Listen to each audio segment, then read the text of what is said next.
Tema današnjeg videoklipa je unapređenje vojne saradnje između Srbije i Turske i šta bi to sve moglo da znači.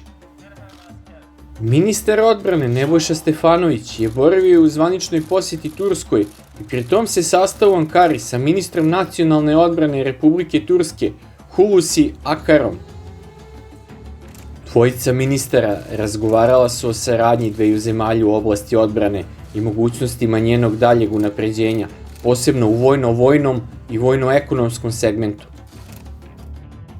Ono što bi se od ove saradnje moglo da se očekuje jeste ugovaranje novih projekata zajedničke proizvodnje složenih borbenih sistema i zajednički nastup na trećim tržištima, pre svega zemalja trećeg sveta, odnosno zemalja Afrike i Azije, koji imaju potrebu za kvalitetnim, ali cenovno povoljnim naoružanjem. A šta bi se moglo zajedno sa Turcima konstruisati i proizvoditi?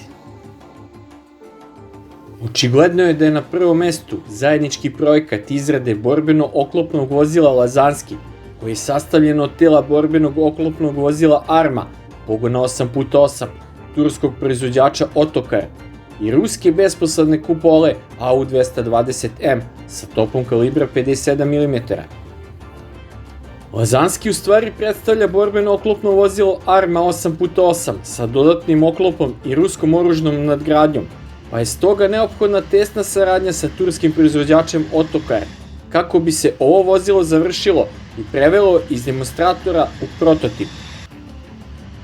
Na prototipu bi se izvršila detaljna ispitivanja i testiranja, čiju bi upotrebnu vrednost i taktičko-tehničke karakteristike mogao da potvrdi i tehničko-opitni centar, a sve u cilju da vozilo dobije sertifikaciju kako bi ušlo u serijsku proizvodnju.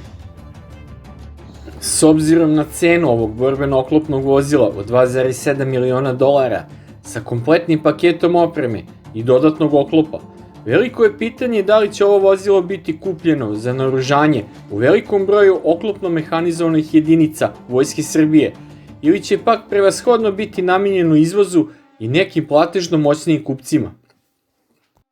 Svakako bi prilikom plasmana na strana tržišta turska vojna industrija mogla da pruži pomoć jugoimportu, jer Turci svoje naoružanje prodaju po celom svetu i imaju razgranatu mrežu kupaca.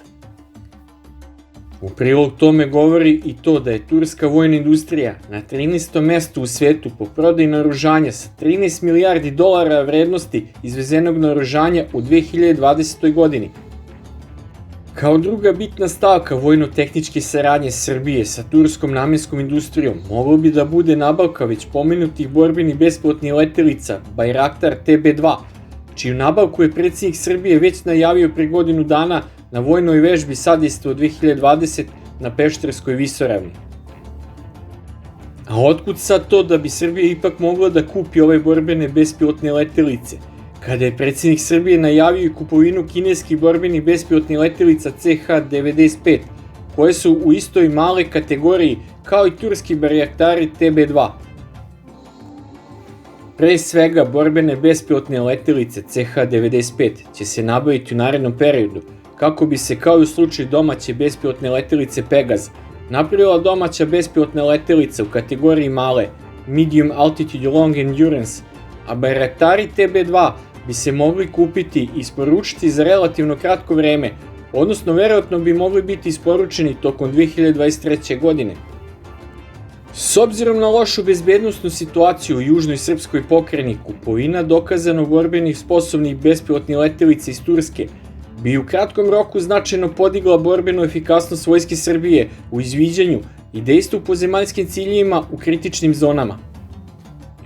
Tu se cena ispostavlja kao značajni faktor nabavke turskog drona Bayraktar TB2, jer jedna jedinica košta oko $5 miliona. Ako se zna da je 6 kineskih borbenih bespilotnih letelica CH-92A sa naoružanjem i komandnim stanicama koje su izrađene u srpsko-kineskoj kooperaciji Srbija platila $19,3 miliona, a da je Ukrajina nabavila 12 turskih Bayraktara TB2 i 3 komandne stanice za $69 miliona, jasno je da bi nabavka turskih dronova Bayraktar bila prilično skup posao. A šta vi mislite, šta će nam saradnja sa turskom vojnom industrijom doneti u budućnosti?